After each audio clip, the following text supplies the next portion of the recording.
My favorite quote of all time was our furnace repairman comes into the house, stops dead in his tracks, and says, "This looks like some kind of United Nations meeting."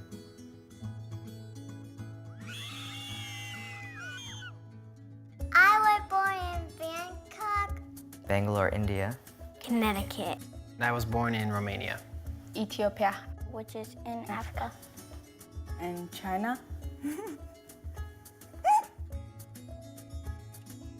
Sharon is the gas pedal, and I am the brakes. Over and over she'll say, "I found this child who needs X and Y and Z, and all we'd have to do is fly over the ocean, get funding, connect this dot to here, and it'd be done." We're such victims of our culture because our culture tells us your kids have to look perfect and be in all the perfect schools, and you can't do that with a big family, but if you just concentrate on what's important, the rest will follow.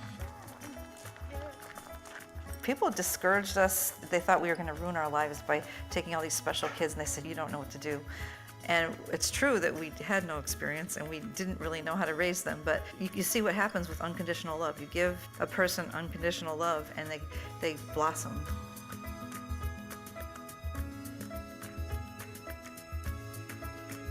Careful, Poppy.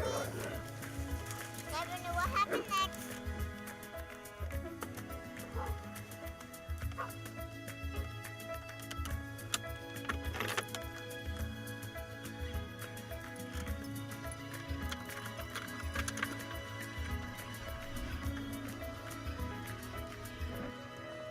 I feel like having these kids has really helped us find our life, find our meaning, find our purpose.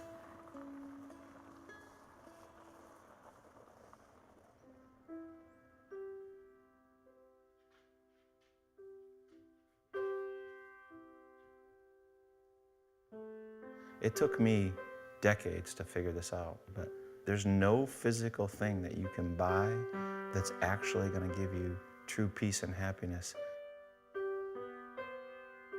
And the pure joy that will come from a rescue and a ransom of a child's life is probably the most satisfying thing you can imagine.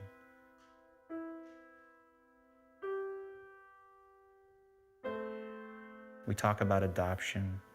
We tell them they're adopted, and we kind of tell them, you know, being born into a family, you don't even decide that. It kind of happens biologically, but when you're adopted, your parents looked out at the whole world and picked you.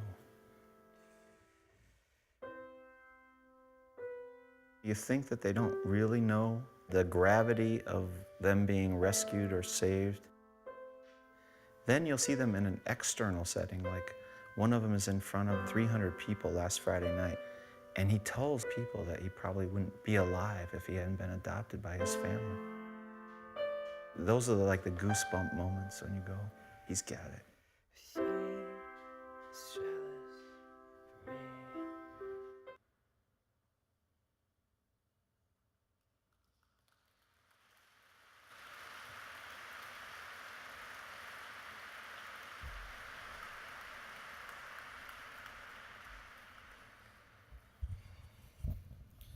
Leanne said she wasn't coming up, she's eating.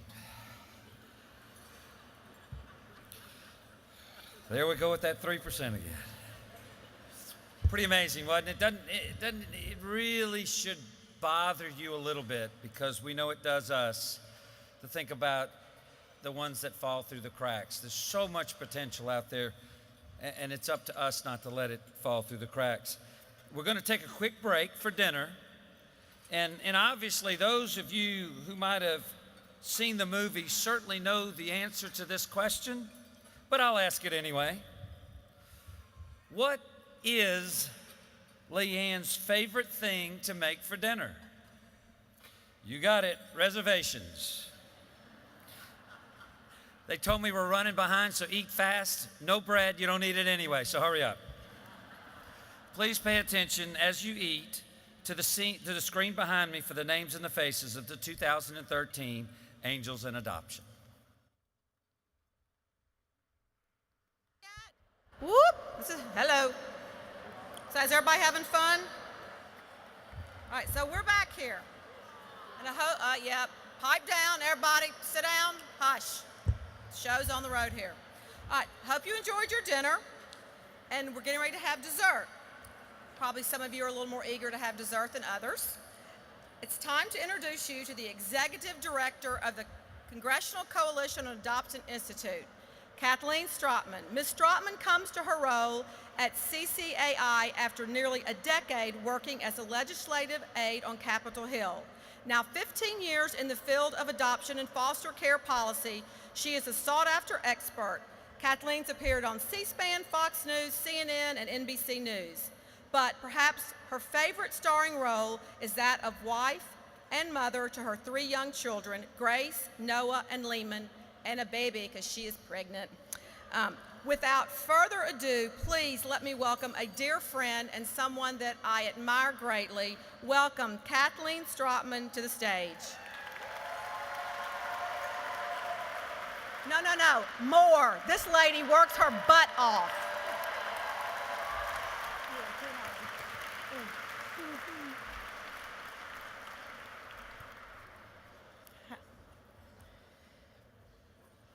The word for family in Spanish is familia. In Mandarin Chinese, it's ja. In Russian, it's semya. In Indonesian, it's keluarga. And in Swahili, the word for family is jami. In all 6,500 spoken languages in the world, there is a word for family. While the word is said differently in each, its importance to children is universal. Everywhere in the world, the family is known by all to be the basic unit of society, the unit to which children are born and through which they are meant to reach their full potential. When speaking of family, American comic George Burns once said, "Happiness is having a large, loving, close-knit family who lives in another city." And humorist Irma Bombeck described the family as a strange little band of characters trudging through life, sharing diseases and toothpaste, coveting one another's desserts, hiding shampoo, borrowing money, locking each other out of rooms, inflicting pain and kissing it to heal it in the same breath, loving, laughing, defending, and trying to figure out their common thread. Former First Lady Barbara Bush put it perfectly when she said, "Family means putting your arms around each other and just being there."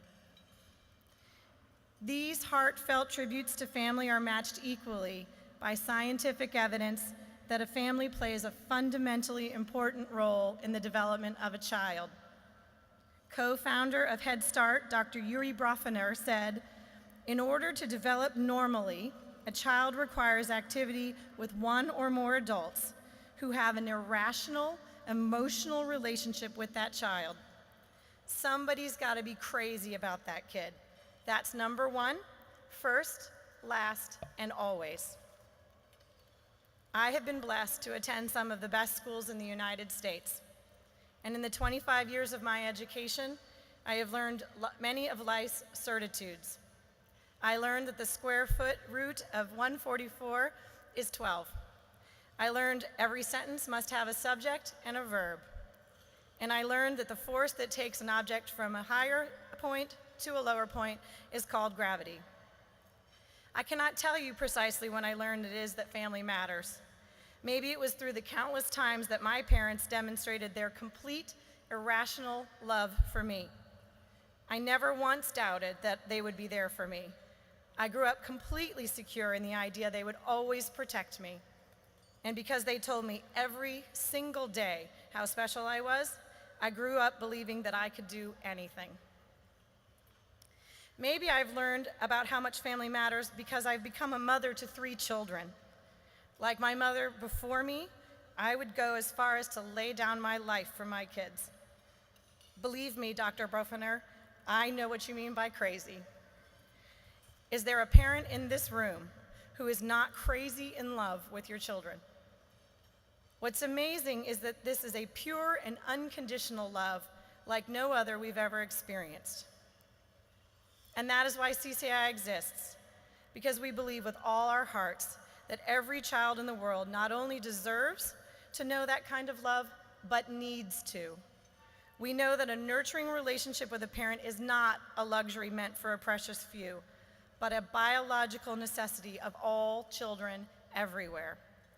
And our heart is heavy with the knowledge that there are children all over the world who, because of cultural and policy barriers, do not know that kind of love. Some don't have it because they have a disability, and their parents live in a place where they're told that these children are cursed. You just saw George.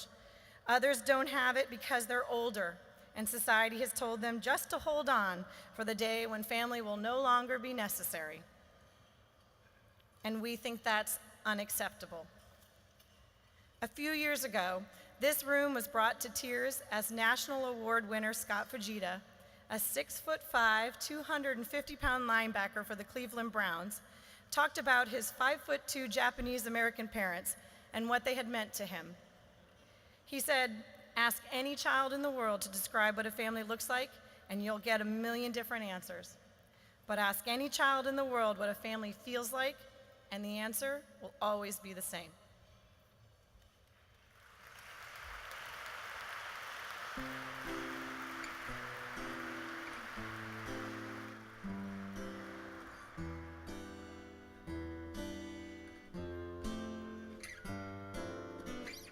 Family feels like a big hunk of joy turned into people. It's kind of a nice feeling when the dog and the cat and me and you and Sky and Harrison are all just sitting on our bed watching TV or hanging out. It's the place I like to be the most, home with them. That's my favorite place for sure. It feels good to laugh, but it's like, it feels like I'm gonna die happy. In our family, it's pretty easy for my wife to make our kids laugh. I have a hard time putting a joke together that even makes sense. Hey, sometimes you just laugh because she's laughing, but she never tells the joke, so then you're like, wait, what is the joke? They don't understand me half the time. I think it's funny when they burp. I don't find it as funny. My mom hugs me with a medium squeeze. It feels awesome. My dad gives me big bear hugs, and he picks me up a lot, and he's very warm. Well, he never does it in front of my friends because he's a boy and he knows what it was like. Well, whenever we were at that pool and you threw me in the air and then I landed, it was awesome.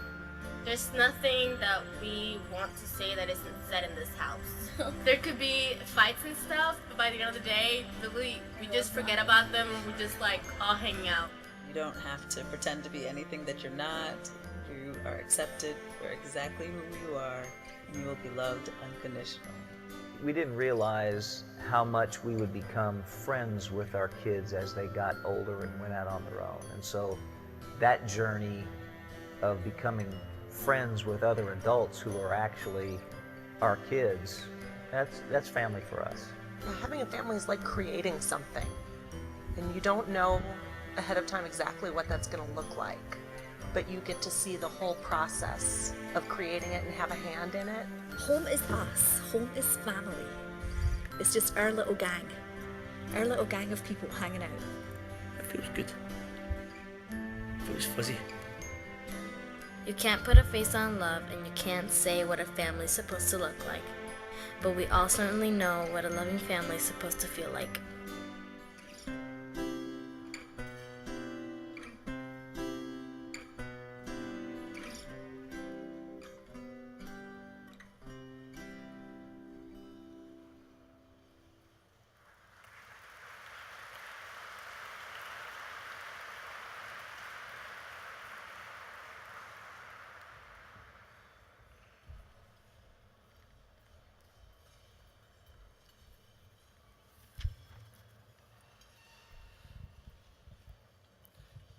It will take just a second for you to see the passion and conviction that our next speaker has for his cause.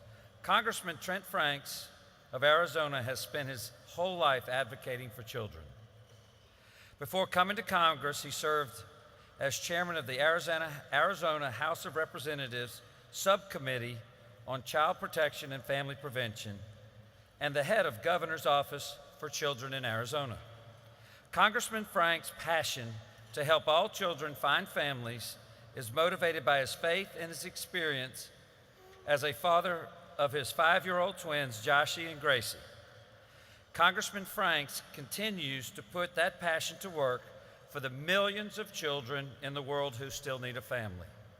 Ladies and gentlemen, please join me in welcoming Trent Franks.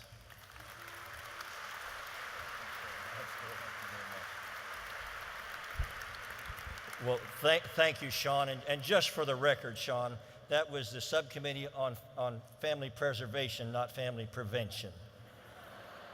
But God bless you. I appreciate the effort.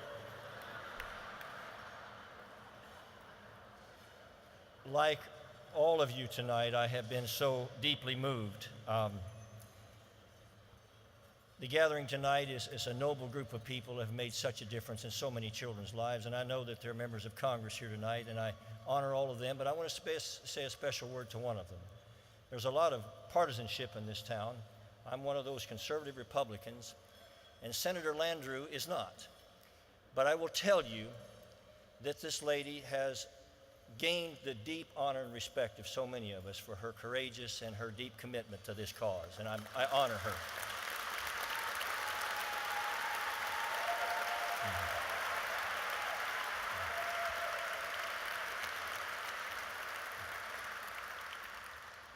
Ben Franklin once said, "Tell me and I forget. Teach me and I may remember. Involve me and I learn."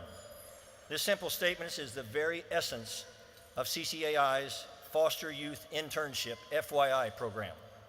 Over the last 11 years, 150 talented young foster care alumni have been given the opportunity to intern for a member of Congress for the summer. Through this experience, FYIs learn about how policy can be a tool to affect the lives of men, women, and children, and just what goes into making a much-needed change in the law. But the lives that are really changed by this program are those who come into contact with these amazing young men and women. Members of Congress, their staff, officials in the administration, these are but a few of the groups that have the chance to learn by being involved in the life of someone who has spent time in foster care. You see, what the FYI program understands is that you can read a report on trafficking and it will inform you, but spend time with a young woman who's been the victim of trafficking and it will transform you. You can become educated on the statistics on how many foster youth graduate college, or you can engage a former foster youth in providing a solution to this national tragedy and learn things that you will never forget. The gentleman I want to introduce you to personifies that reality. And it's a distinct pleasure for me to introduce you to Alan Datcher. Alan Datcher is from Los Angeles, California. He is a candidate for a Master's of Arts in Public Policy at the Pepperdine University School of Public Policy in Malibu, California. And as an undergraduate student in Biola University in Southern California, he was the Multicultural Relations Chair and a member of the University Diversity Leadership. His passion for public service and child welfare policy is evident through his extensive community involvement as a member of California Youth Connection, also Alliance for Children's Rights and the Children's Defense Fund. Now, having aged out of the child welfare system, Alan dreams of becoming a policymaker. Careful, son, what you dream of. He dreams to become someone who can enact legislative changes that would eradicate unadoptable children from foster care and place them all in forever families. And Alan, that is a good dream. And it is my pleasure, ladies and gentlemen, to welcome Alan Datcher to the stage.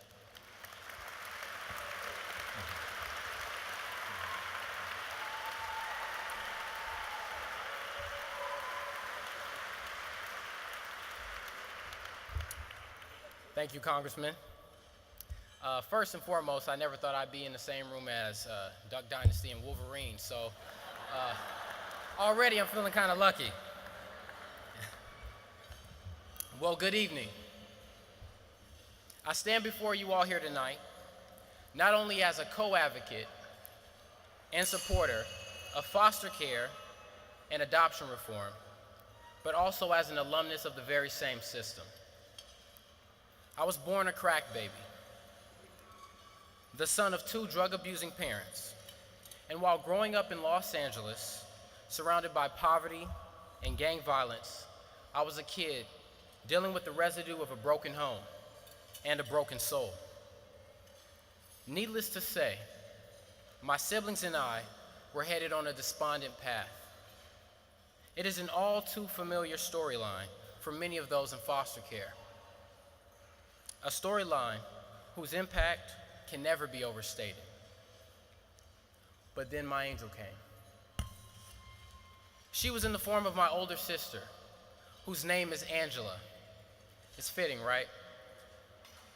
The foster care system was the means by which Angela rescued me and my siblings from the destructive course we were headed on. She and her husband and their 3 children opened their home to us. What we may have lacked in square footage, we more than made up for in love. She taught us the value of discipline and instilled in us a desire for education. It was Angela who introduced me to the Christian faith, which became the context for healing the wounds of my past. Angela is my angel. I cannot articulate well enough what she has done, nor does the time allotted allow me to fully convey my experience this summer as a CCAI foster youth intern. I served in the office of Virginia Senator Timothy Kaine, briefed members of his staff on the importance of child welfare budgeting, and challenged them not to lose sight of an important constituency, a constituency I believe is the most important: children and families engaged in foster care and adoption. Thank you.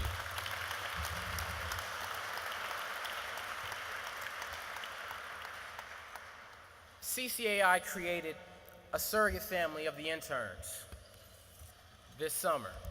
15 young men and women united with one purpose: to improve the child welfare system in this country. As with years past, this was a successful summer. Opportunities to make policy recommendations were given.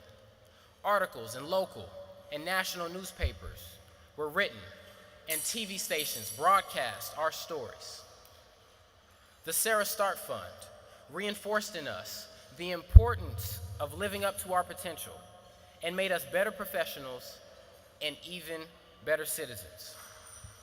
Sarah Start Fund mentors like Lori, my mentor,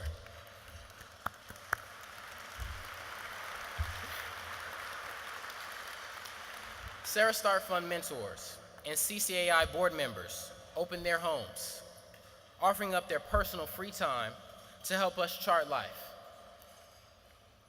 Jobs were attained. And these are just a few of the success stories just this summer. You cannot convey a summer like this in the lines of a resume, and a PowerPoint presentation just wouldn't capture the powerful message that me and my fellow FYI, some are over there, and I brought to DC. Where else can you find an organization such as this, with a staff and partners so committed, so driven, and so passionate? Can we give them a round of applause?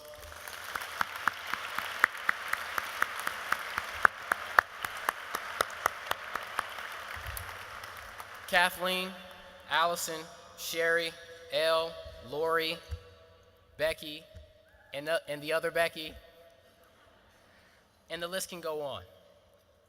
But I'm forever grateful for them all. This summer has changed my life. Tonight we celebrate angels in adoption.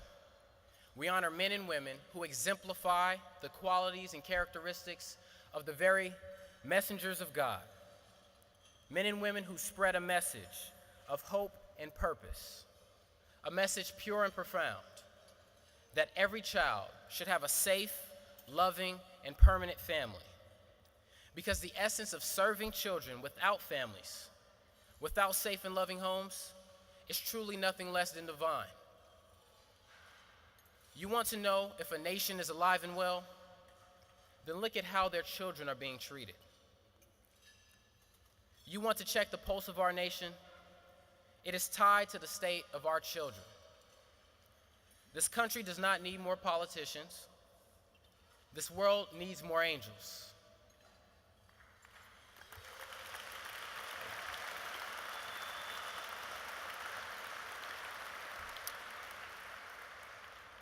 This country needs advocates who will spread the message that children need families with the boldness and conviction that can only come from an ideal that supersedes political ideologies, an ideal untethered from the mire of opinion polls and political jargon. This world needs angels. As a young man whose life was saved by one such angel, allow me to celebrate and encourage you all this evening. Thank you to everyone in this room for believing in me and believing in the potential of an organization such as this. God bless you all.